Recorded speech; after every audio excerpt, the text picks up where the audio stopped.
پیغمبر محمد صلی اللہ علیہ وسلم کی پیدائش سے کتنا پہلے؟ زیادہ تر اتہاسکاروں کا یہی ماننا ہے کہ یہ واقعہ پیغمبر محمد صلی اللہ علیہ وسلم کی پیدائش سے صرف 50 یا 55 دن پہلے ہوا تھا۔ محرم کے مہینے میں عیسوی سن میں دیکھیں تو یہ تقریباً فروری 571 عیسوی کا آخر یا مارچ 571 عیسوی کا شروع کا سمے بنتا ہے۔ تو پیدائش سے بالکل پہلے؟ جی، اور در حقیقت یہ گھٹنا صرف ایک فوجی شکست نہیں تھی، یہ اللہ کی طرف سے اپنے آنے والے نبی اور اپنے گھر یعنی کعبے کے لیے ایک طرح کی کیا کہیں پیش بندی تھی، ایک نشانی تھی۔ ہاں، یہ بات تو ہے۔ سوچئے نا، اس زمانے میں بیت المقدس جو کبھی مسلمانوں کا قبلہ رہا، اس پر بخت نصر جیسے بادشاہوں کا پھر رومیوں کا قبضہ ہو گیا تھا، لیکن کعبے پر عیسائیوں کا جو ابراہہ کے مذہب کے تھے اور اس وقت کے لحاظ سے آسمانی کتاب کو ماننے والے تھے، ان کا قبضہ نہیں ہو سکا، جبکہ مکہ کے باشندے اس وقت زیادہ تر مشرک تھے۔ یہ بہت اہم نکتہ ہے۔ اس واقعے کی خبر اس وقت کی دو بڑی طاقتوں روم اور فارس یعنی ایران تک بھی پہنچی۔ نتیجہ یہ ہوا کہ ساری دنیا کی نظریں کعبہ کی اہمیت کی طرف مڑ گئیں۔ دلوں میں یہ بات بیٹھ گئی کہ اس گھر کو اللہ نے کوئی خاص درجہ اور حفاظت دی ہے۔ حیرت انگیز۔ چلیے اب واپس عبد المطلب کی اس منت پر آتے ہیں جو انہوں نے زمزم کی کھدائی کے وقت مانی تھی۔ جب اللہ نے انہیں 10 بیٹے دے دیے اور وہ جوان ہو گئے تو انہیں اپنی منت یاد آئی ہوگی۔ جی ہاں۔ جب ان کے 10 بیٹے ہو گئے اور وہ ان کی حفاظت کرنے لائق، ان کا ہاتھ بٹانے لائق بن گئے تو انہوں نے اپنے بیٹوں کو جمع کیا، اپنی منت کے بارے میں بتایا۔ بیٹوں نے کہا کہ ابا آپ جیسا چاہیں کریں۔ اس کے بعد عبد المطلب نے ان 10 بیٹوں کے نام لکھ کر قسمت کے تیر نکالے۔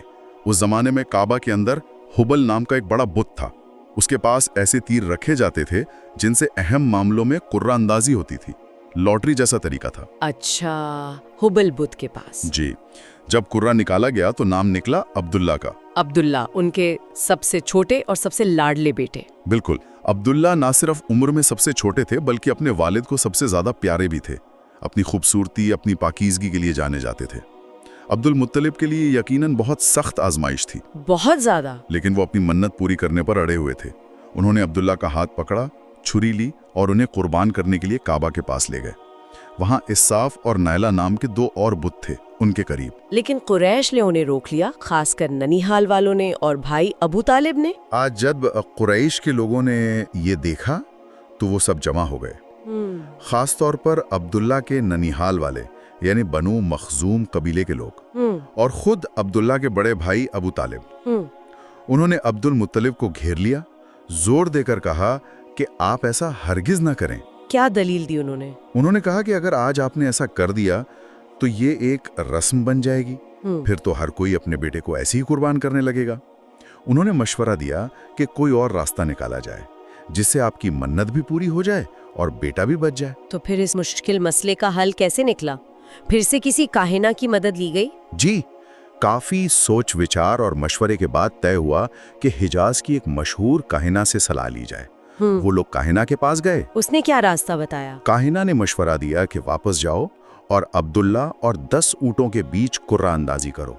اگر قرعہ عبداللہ کے نام نکلے تو اونٹوں کی تعداد 10 اور بڑھا دو، پھر سے قرعہ ڈالو۔ اچھا، یہ عمل تب تک دہراتے رہو جب تک کہ تمہارے رب کی مرضی ظاہر نہ ہو جائے اور قرعہ اونٹوں کے نام نہ نکلائے۔ تو کیا انہوں نے ایسا ہی کیا؟ یہ تو بہت کشمکش والا عمل رہا ہوگا، ہر بار دل دھڑک لاتا ہوگا۔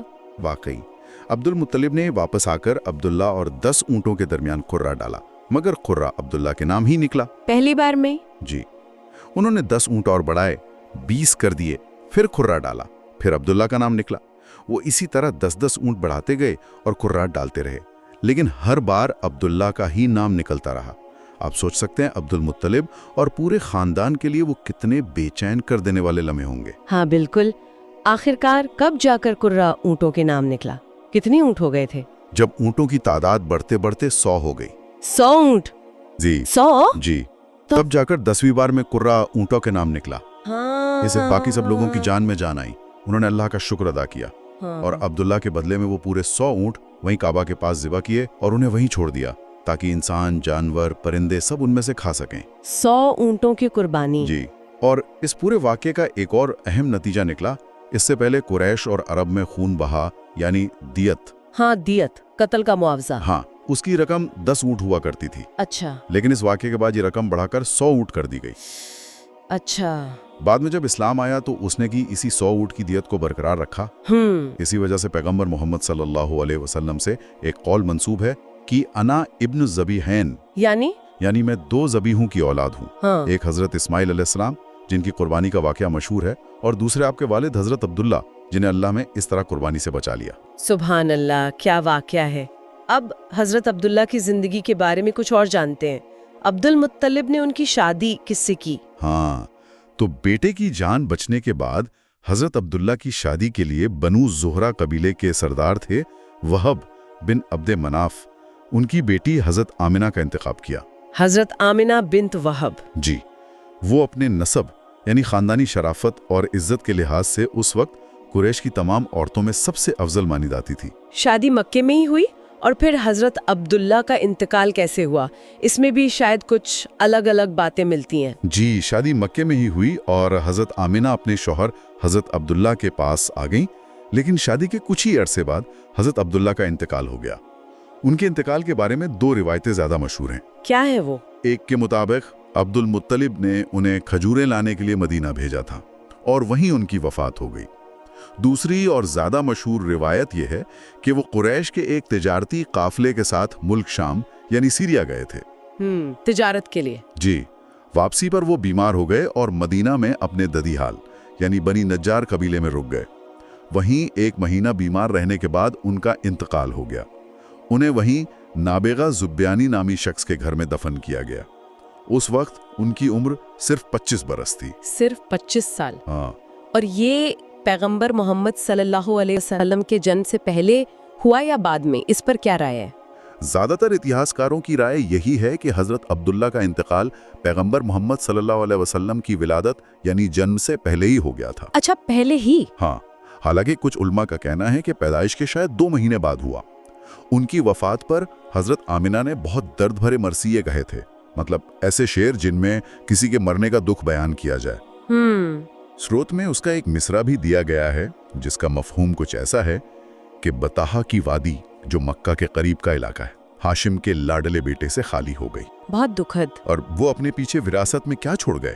بہت معمولی وراثت تھی۔ سروت کے مطابق ان کے ترکے میں یعنی مرنے کے بعد جو جائیداد چھوڑی اس میں صرف 5 اونٹ تھے۔ صرف 5 اونٹ؟ جی، اور بکریوں کا ایک چھوٹا سا ریوڑ اور ایک حبشی کنیز تھی۔ کنیز یعنی لونڈی یا داسی۔ ان کا نام؟ ان کا نام برکت تھا اور کنیت تھی ام ایمن۔ کنیت یعنی وہ نام جو بیٹے یا بیٹی کا نام پر رکھا جائے، جیسے ابو بکر یا ام ایمن، ایمن کی ماں۔ اچھا، ام ایمن۔ جی، اور یہی ام ایمن ہیں جنہوں نے بعد میں پیغمبر محمد صلی اللہ علیہ وسلم کی پرورش اور دیکھ بھال میں ماں کی طرح حصہ لیا۔ حضور انہیں بہت چاہتے تھے۔ تو یہ تھی عبد المطلب اور ان کے بیٹے عبداللہ کی کہانی۔